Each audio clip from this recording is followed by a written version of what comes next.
Bismillahirrahmanirrahim. Assalamualaikum warahmatullahi wabarakatuh. Salam sejahtera untuk kita semua. Perkenalkan, nama saya Mustafa Habib SPD IMPD. Saya merupakan salah satu dosen tetap di Sekolah Tinggi Keguruan dan Ilmu Pendidikan Al-Maksum, Prodi Pendidikan Guru Sekolah Dasar. Video ini saya buat sebagai salah satu instrumen pernyataan diri dosen dalam unjuk kerja Tridharma Perguruan Tinggi atau yang disebut dengan PDD UKT-PT. Adapun PDD UKT-PT ini dibuat bertujuan sebagai syarat sertifikasi dosen pada tahun 2024. Sebelum saya memulai video pembelajaran ini, izinkan terlebih dahulu saya menceritakan latar belakang pendidikan saya. Saya menamatkan pendidikan S1 jurusan Pendidikan Bahasa Inggris di UIN Sumatera Utara pada tahun 2014. Kemudian menamatkan pendidikan S2 Program Studi Pendidikan Dasar di Universitas Negeri Medan pada tahun 2019. Sebagai seorang dosen, tentu mempunyai kewajiban menjalankan Tridharma Perguruan Tinggi yang meliputi pengajaran, penelitian, dan pengabdian kepada masyarakat. Dalam hal ini, saya akan menjelaskan mata kuliah yang menjadi bidang kajian saya, yaitu mata kuliah Konsep Dasar IPS. Mata kuliah Konsep Dasar IPS merupakan mata kuliah yang diajarkan pada Prodi Pendidikan Guru Sekolah Dasar semester 2 dengan bobot 3 SKS. Adapun capaian pembelajaran pada mata kuliah ini adalah mahasiswa mampu memahami konsep dasar IPS, menganalisis konsep dasar IPS, mengembangkan konsep dasar IPS, dan mengaplikasikan konsep dasar IPS berdasarkan hasil analisis dan pengembangannya. Adapun materi konsep dasar IPS terdiri dari hakikat pembelajaran IPS, paradigma pembelajaran IPS secara mendalam, konsep dasar sosiologi, konsep dasar antropologi, konsep dasar ekonomi, konsep dasar geografi, konsep dasar sejarah, konsep dasar ilmu politik, konsep dasar psikologi sosial, dan dimensi pembelajaran IPS. Untuk sistem pembelajaran, saya menggunakan metode atau model pembelajaran blended learning atau yang disebut dengan model hybrid. Dalam mendukung model pembelajaran tersebut, saya menggunakan aplikasi bantuan dalam proses pembelajaran seperti menggunakan WhatsApp Group, Zoom Meeting, Google Meet, dan Google Classroom. Untuk metode pembelajarannya, saya menggunakan metode ceramah, diskusi kelompok, dan kuis. Metode ceramah yang digunakan untuk menjelaskan materi kepada siswa sehingga mampu memahami materi yang diberikan, serta diharapkan terjalin interaksi interpersonal antara dosen dengan mahasiswa di saat penyajian materi tersebut. Selanjutnya, penggunaan metode diskusi kelompok, yaitu bertujuan untuk mahasiswa mampu menyelesaikan sebuah masalah dengan cara berdiskusi dengan mahasiswa yang berada di dalam kelas. Dengan adanya metode ini, diharapkan mahasiswa jauh lebih aktif dengan bertukar wawasan dan pengetahuan terkait materi yang diberikan. Adapun metode kelompok ini saya lakukan dengan memberikan sebuah masalah atau studi kasus yang menyangkut fenomena-fenomena yang berkaitan dengan konsep dasar IPS untuk dibahas dan dipecahkan oleh mahasiswa dengan menerima setiap pendapat yang ada di dalam kelas. Selanjutnya, metode kuis. Metode kuis yang saya gunakan untuk mengukur tingkat pemahaman dan analisis mahasiswa terhadap materi yang telah diberikan atau disampaikan di dalam kelas. Diharapkan dengan adanya metode kuis ini, mahasiswa semakin antusias dalam mengikuti pembelajaran pada mata kuliah Konsep Dasar IPS. Untuk membantu saya dalam memaparkan atau menyajikan materi, saya selalu menyiapkan bahan ajar berupa PowerPoint dan buku ajar yang sesuai dengan materi yang akan diajarkan. sesuai dengan rencana pembelajaran semester atau RPS. Sedangkan untuk sistem penilaian mahasiswa, ada 5 bobot penilaian yang diterapkan kepada mahasiswa.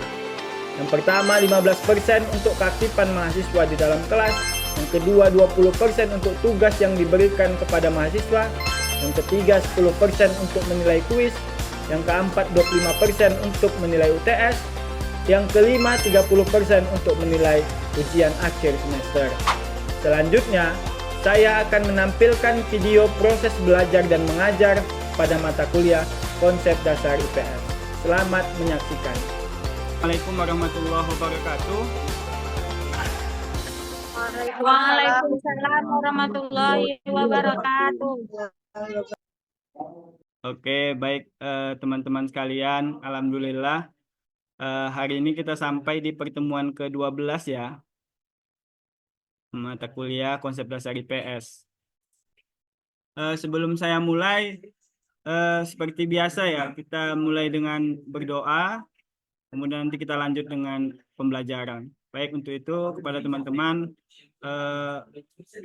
silakan berdoa menurut ajaran agama dan kepercayaan kita masing-masing.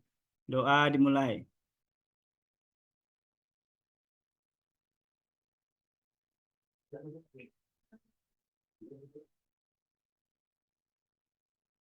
Baik, doa selesai. Gimana kabarnya hari ini? Baik, Pak. Alhamdulillah sehat, Pak. Ya, masih semangat lah mengikuti perkuliahan kan?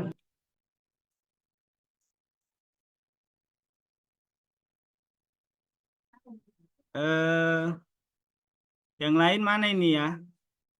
Mungkin masih ada proses masuk ke ruang Zoom kita ya? Sholat, Pak. Oke, baik. Kita mulai aja ya, teman-teman sekalian.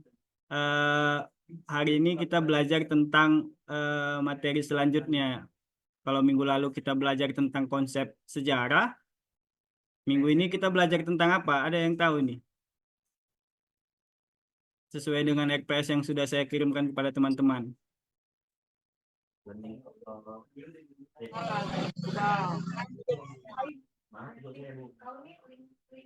Konsep dasar politik, Pak. Oke, baik. Konsep dasar politik ya teman-teman sekalian.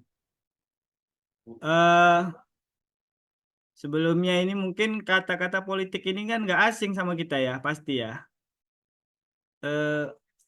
Apalagi kita baru saja melewati pesta politik ya kan, bulan 2 kemarin. Kita baru saja melakukan atau mengikuti proses pesta politik pastinya. Pemilihan presiden, terus pemilihan apa lagi? Ada yang tahu? Tahun 2024 bulan 2 kemarin. Pemilihan presiden, terus pemilihan apa lagi? Arya, DPR, pemilihan Pak. apa lagi? Ya? DPR. DPR apa ini? DPRD. DPR pusat, Pak. Terus? DPD. Terus?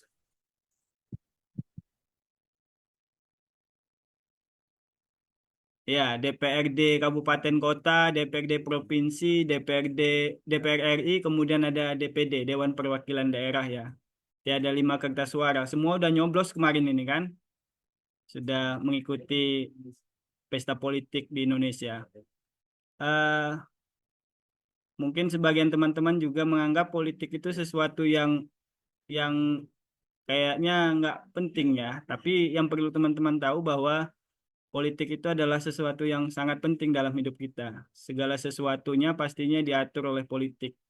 Mau mengikuti apapun kita pasti diatur oleh politik. Termasuk misalnya teman-teman punya ayah dan ibu kan. Ibu lah kita bilang, ibu di rumah pastinya ada kebutuhan-kebutuhan pokok, misalnya minyak, gas, dan yang lain-lain. Itu pasti diatur oleh politik teman-teman. Kemudian kebutuhan ayah misalnya BBM, kemudian yang lain-lain lah gitu. Itu diatur juga oleh kepentingan-kepentingan politik. Maka sebagai mahasiswa jangan menganggap politik itu sesuatu yang tak boleh dibahas gitu. Tapi kalau bisa sebagai mahasiswa kita harus memahami gitu, memahami atau mengikuti perkembangan politik di Indonesia. Apalagi nanti ini dalam waktu dekat ya kan, sekitar bulan 11 kita mengikuti pesta demokrasi ya kan, pesta demokrasi untuk pemilihan gubernur dan bupati atau wali kota. Ya mudah-mudahan lah dengan partisipasi kita sebagai generasi muda nanti bisa terciptakan atau terciptanya daerah-daerah yang berkemajuan. Baik, saya pikir untuk minggu ini saya ada siapkan bahan PPT ya. Sebentar saya share dulu ya.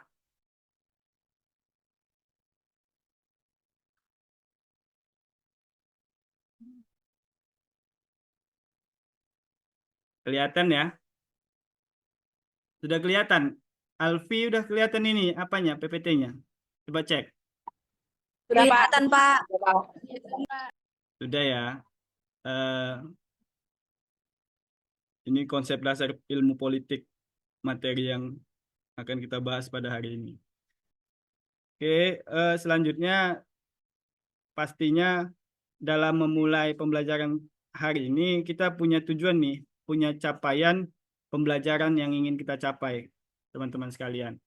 Adapun capaian pembelajaran kita pada hari ini dengan mata kuliah konsep dasar IPS, khususnya pembahasan tentang konsep dasar ilmu politik adalah mahasiswa mampu menjelaskan konsep dasar ilmu politik ya. Ini dia. Capaian pembelajarannya, mahasiswa mampu menjelaskan konsep dasar ilmu politik. Bisa ya dibaca ya? Bisa ya? Jadi capaian pembelajaran kita pada hari ini adalah mahasiswa mampu menjelaskan konsep dasar ilmu politik. Jadi nanti setelah proses pembelajaran ini selesai, ya harapannya teman-teman bisa memahami atau mampu menjelaskan konsep dasar ilmu politik itu sendiri. Baik, saya akan masuk ke pembahasan selanjutnya, pengertian ilmu politik. Ya, politik itu berasal dari bahasa Yunani, yaitu polis. Artinya adalah kota atau negara kota, teman-teman sekalian.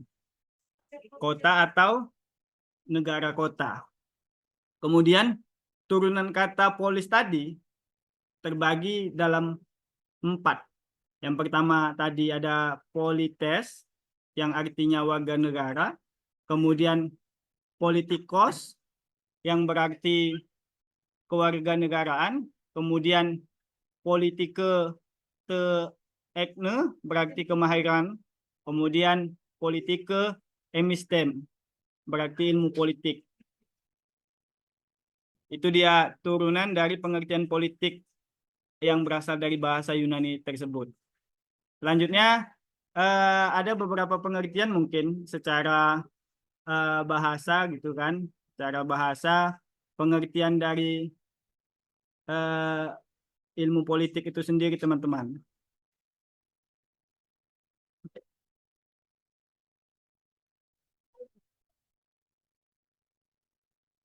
Yang pertama tadi menurut KBBI, kemudian menurut teori klasik Aristoteles, dan menurut Andrew Hewitt. Ada yang bisa jelaskan ini menurut KBBI apa pengertian politik? Ada? Nggak ada ya. Baik teman-teman, menurut KBBI pengertian politik itu adalah pengetahuan mengenai ketatanegaraan atau kenegaraan. Itu menurut KBBI.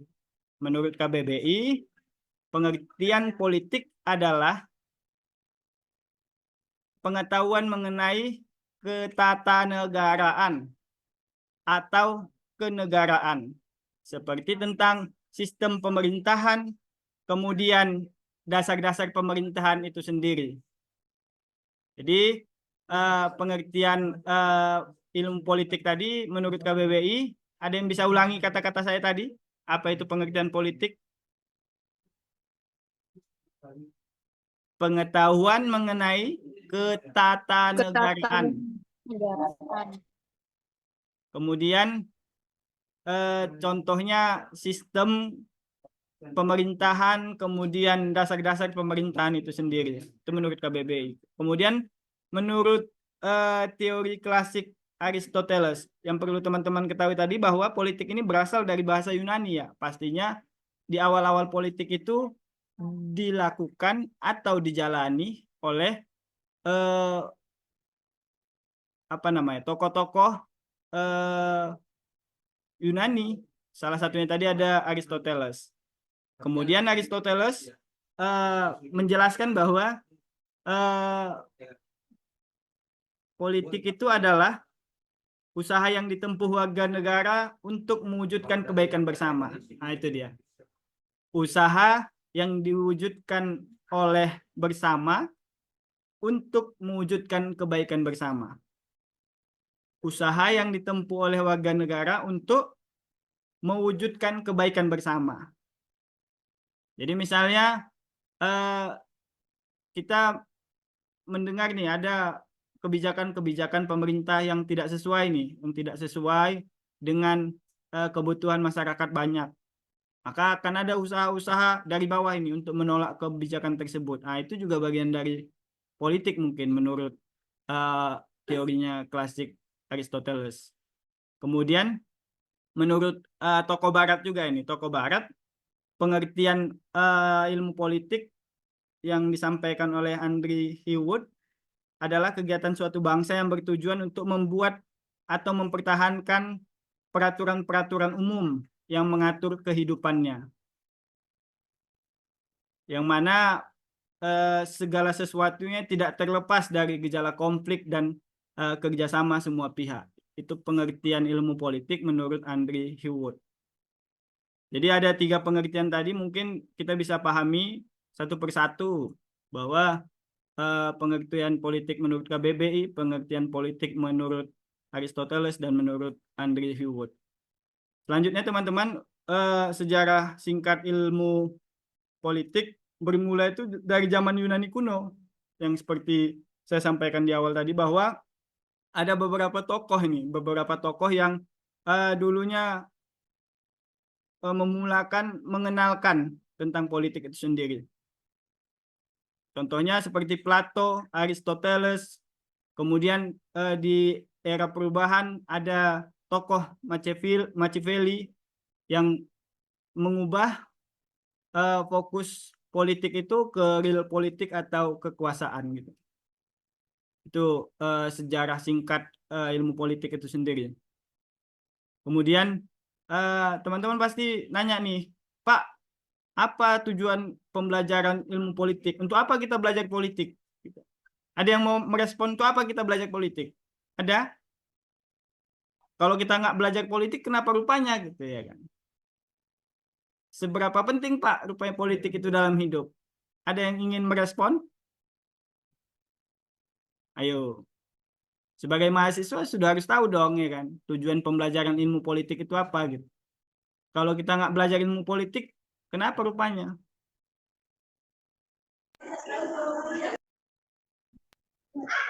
Supaya memperluas pengetahuan tentang sistem politik, Pak. Hak dan kewajiban kita sebagai masyarakat. Oke, baik Nova Ayu ya. Bagus. Supaya kita tahu segala perkembangan kenegaraan ini, supaya kita tahu sudah sampai mana berjalannya kenegaraan kita ini gitu kan. Jangan nanti ujuk-ujuk kita komplain, kita diam ketika banyak keputusan-keputusan pemerintah yang tidak sesuai dengan kebutuhan-kebutuhan orang banyak. Nah, itulah bagian dari proses politik, teman-teman. Kalau di sini saya buat salah satu ataupun 2 tujuan kita belajar ilmu politik adalah memberikan pemahaman proses pembuatan undang-undang, kemudian mendapatkan wawasan tentang perkembangan publik, perkembangan umum di negara ini, ataupun perkembangan-perkembangan di wilayah kita tinggal. Kita harus update itu, teman-teman sekalian. Selanjutnya, ada 5 konsep dasar ilmu politik. Yang pertama negara, yang kedua kekuasaan, yang ketiga pengambilan keputusan, kemudian yang keempat kebijakan, yang kelima itu pembagian atau alokasi. Jadi ada 5 konsep dasar ilmu politik yang saya jelaskan di sini nantinya. Kemudian yang pertama negara. Konsep negara adalah organisasi yang berada dalam suatu wilayah dan memiliki kekuasaan tertinggi. Misalnya, negara kita negara apa? Ayo. Kita tinggal di negara, nama negara kita apa? Ya, nggak tahu ini. Indonesia. Pak. Iya, Indonesia. Indonesia Pak. Kekuasaan tertinggi dipegang oleh presiden. Presiden Pak. Oke, kekuasaan tertinggi dipegang oleh presiden, dibantu dengan wakil presiden, diawasi oleh Dewan Perwakilan Rakyat tingkat Republik Indonesia. Selanjutnya, kekuasaan. Politik itu tadi tak terlepas dari kekuasaan. Kekuasaan adalah hal yang mengatur atau diatur. Misalnya, yang seperti saya jelaskan mungkin pernah di kelas bahwa seorang gubernur dia punya kekuasaan untuk memimpin di wilayah provinsi yang dia tinggali atau dia pimpin gitu. Tapi masih ada kekuasaan di atasnya. Kadang-kadang dia diatur juga sama presiden karena presiden atasannya gubernur. Itu dia. Kekuasaan tadi adalah hal yang mengatur atau diatur. Selanjutnya pengambilan keputusan, kemudian ada kebijakan atau pembagian alokasi. Konsep kebijakan pastinya merujuk pada tujuan bersama yang ingin dicapai. Kemudian konsep pembagian, bagaimana pembagian tadi atau alokasi itu bisa berkeadilan. Jangan sampai ada misalnya wilayah-wilayah yang merasakan ketidakadilan. Nah, berarti sudah menyalahi dari hakikat politik itu sendiri, teman-teman. Mungkin sampai sini materi yang saya sampaikan, pengantar diskusi kita pada pertemuan ke-12 ini. Sebagai kesimpulan mungkin ilmu politik merupakan ilmu yang mempelajari suatu segi khusus kehidupan masyarakat yang menyangkut soal kekuasaan. Secara umum, politik adalah ilmu yang mengkaji tentang hubungan kekuasaan sesama warga negara, antar warga negara, dan negara maupun hubungan sesama negara.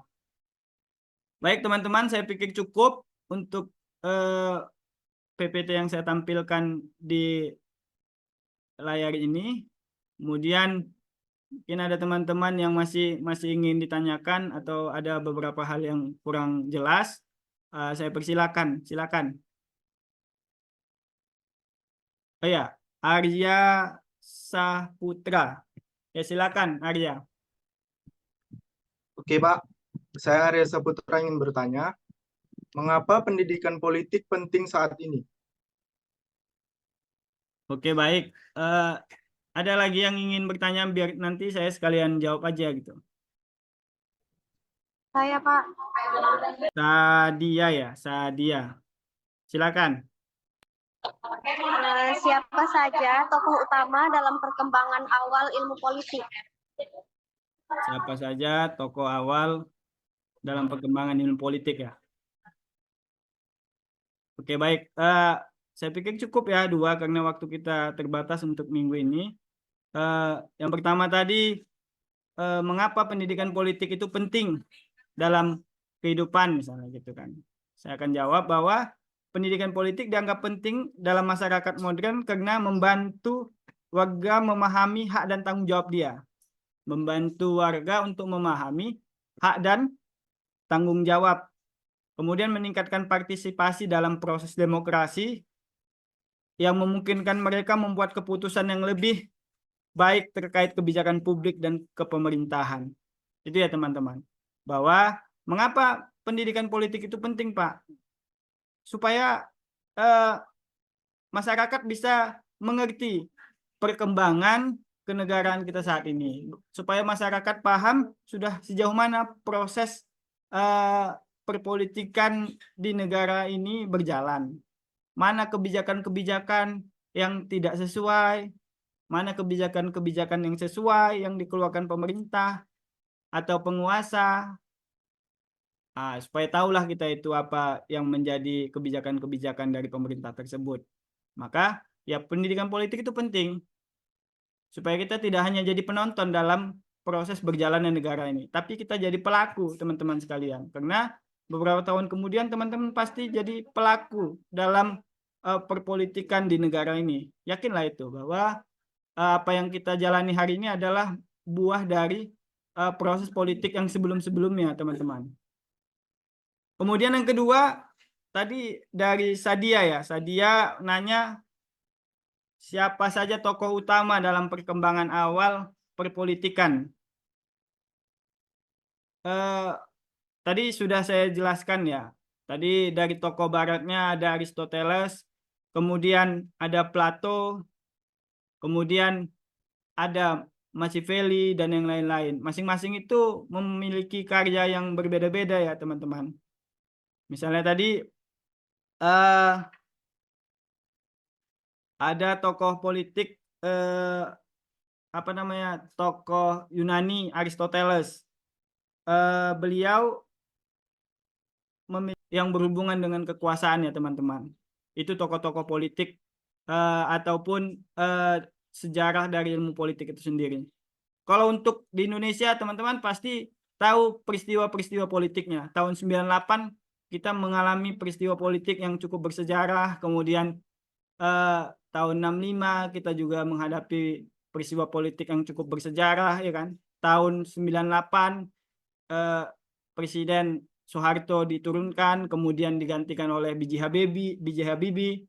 Kemudian tahun 1965 ada pemberontakan dari PKI. Nah, itu bagian dari perpolitikan. Paham ya, teman-teman sekalian? Paham ya? Saya pikir cukup ya. Cukup untuk pertemuan kita pada kesempatan kali ini. Mudah-mudahan kita selalu diberikan kesehatan dalam menjalankan fungsi kita selaku ciptaan dari Tuhan Yang Maha Kuasa, Allah Subhanahu wa Ta'ala. Mungkin ada teman-teman yang ingin menyimpulkan pertemuan kita pada hari ini, silakan. Saya, Pak. Oh, silakan simpulkan.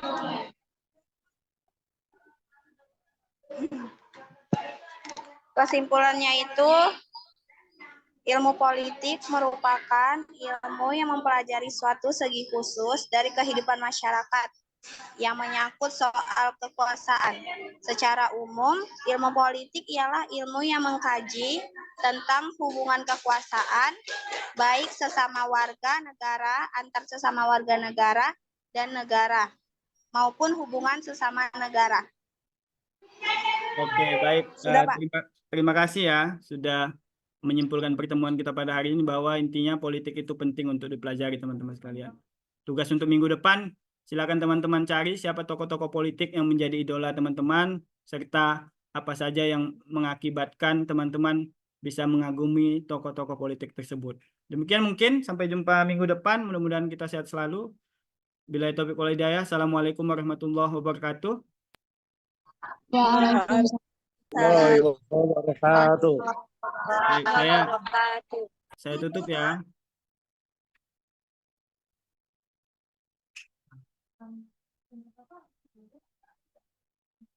Izin teman-teman kita live ya. Saya stop share dulu.